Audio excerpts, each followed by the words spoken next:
Nabi Musa lapor kepada Allah dan jawabannya itu kira-kira begini jawabannya. Musa kata Allah, banyak rahasiaku yang tidak diketahui, termasuk soal ini. Apa rahasianya?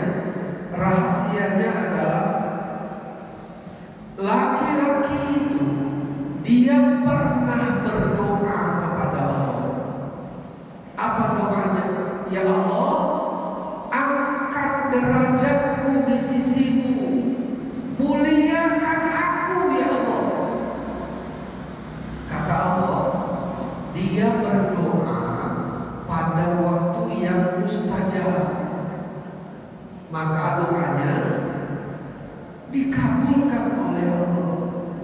Tapi kata Allah, aku sudah memenuhi, menjawab permintaannya, tapi tentu ada alasan. Kata Allah, ku cari amal apa yang bisa membuat dia naik derajatnya. Amal apa? Dicari, nggak ada amalnya. Tidak ada amalnya yang bisa membuat dia mendapatkan kemuliaan di sisi Allah. Maka kata Allah, karena tidak ada amalnya yang bisa memposisikan dia mendapatkan kemuliaan, kata Allah, ku kasih dia ujian. Ku kasih dia ujian. Karena ketika orang berhasil melewati ujian, maka dia akan naik kelas. Jadi ujian yang kasih sama dia, yang dia bilang bertubi-tubi itu sebetulnya kata Allah, cara aku untuk menaikkan derajatnya. Tapi bilang sama dia, jika dia tidak mau, gak apa-apa, ku cabut ujian itu. Tapi bilang sama dia, jangan harap dia dapat kemuliaan di sisimu. Disampaikan oleh Nabi Musa kepadanya.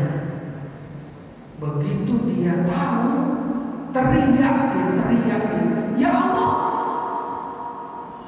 jangan kau cabut ujian ini. Kalau perlu tambah lagi ujian ini. Yang penting aku dapat kemuliaan di sisimu. Ternyata ada hadis yang mendukung tentang itu.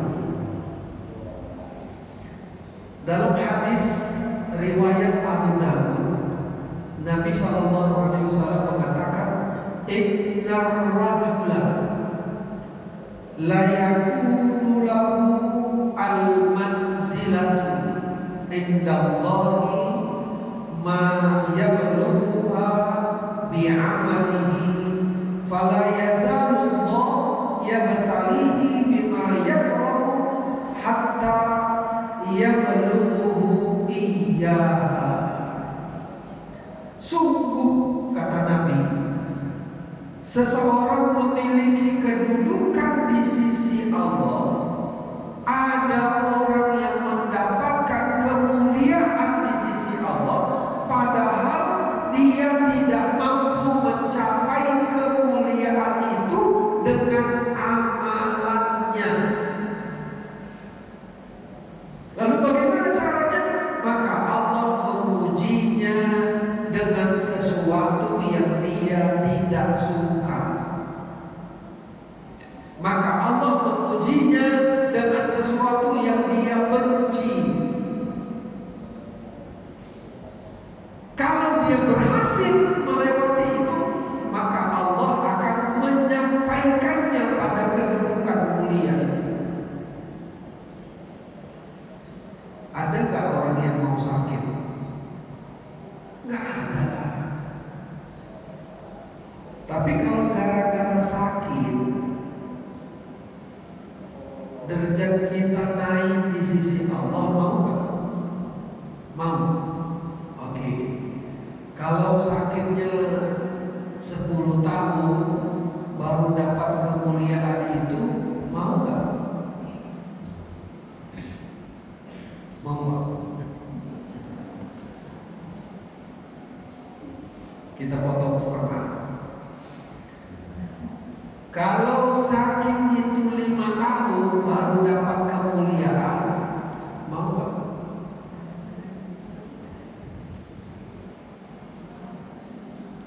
Kita potong setengah lagi. Kalau sakit itu 2,5 tahun baru dapat kemuliaan, mau nggak?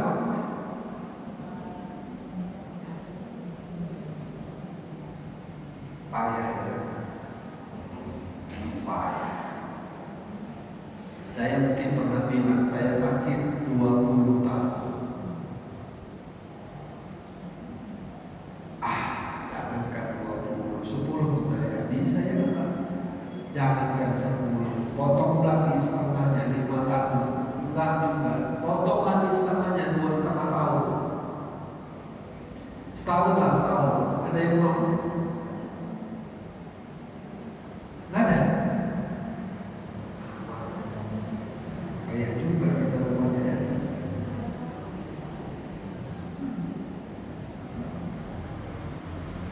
Payah itu kalau sudah begitu ya. Karena dalam benak kita setahun itu lama ya. Bu, saya tanya, sudah berapa tahun menikah? Ada 15 tahun, lebih lah. 20 tahun, lebih lah. Nikah itu rasanya kan baru kemarin ya. Iya.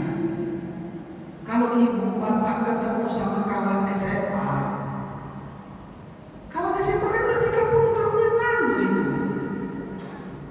Masih ingat gak semuanya? Masih lah. Seolah-olah itu baru terjadi kemarin ya kan. Padahal udah 30 tahun yang lalu. Saya tamat Alia SMA itu 1990. Udah berapa tahun yang lalu? Sudah 35 tahun yang lalu. Tapi kalau ketemu kawan-kawan Alia, kawan-kawan SMA, rasanya kok muda lagi ya. Jadi 35 tahun itu lama apa sebentar? Sebentar itu. Sebentar itu. Jadi kalau ibu dikasih pilihan dapat kemuliaan dengan sakit 10 tahun, sebentar itu ya. Bisa lah ya, 10 tahun bisa lah ya sakitnya.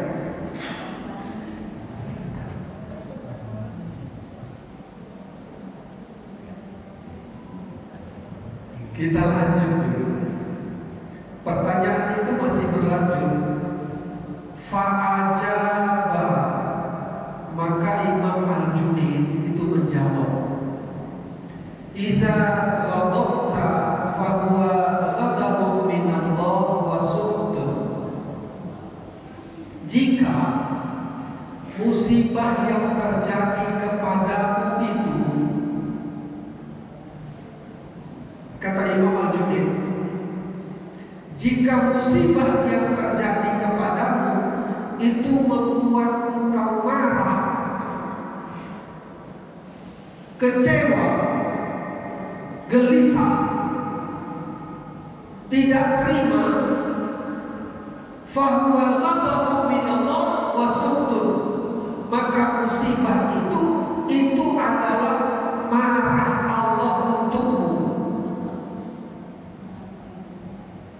Jadi kalau kita protes terhadap musibah, itu bagus apa? Kalau marah-marah dengan banjir kemarin, bagus apa? Kita sudah bilang urusan penyebabnya banjir itu nggak kita kaji lagi. Itu sebelumnya, itu penyebabnya. Sekarang setelah terjadi, sikap kita apa setelah terjadi?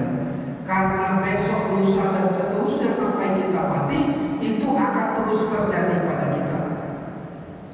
Idza ghadabta, kalau peristiwa itu membuat kita marah, kalau peristiwa kejadian itu membuat kita tidak senang, kalau sakit mengeluh,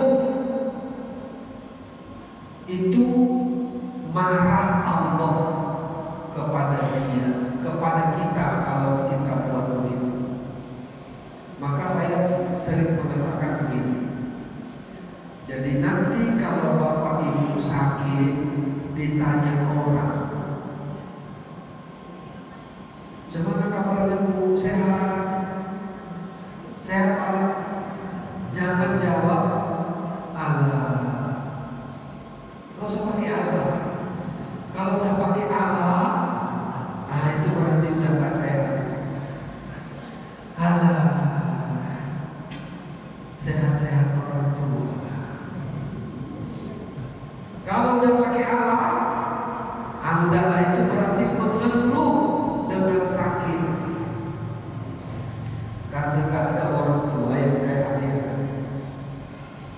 Mana ada orang tua yang sehat? Kecuali dia tahu caranya. Maka kalau kita ditanya umur berapapun kita, 50, 60,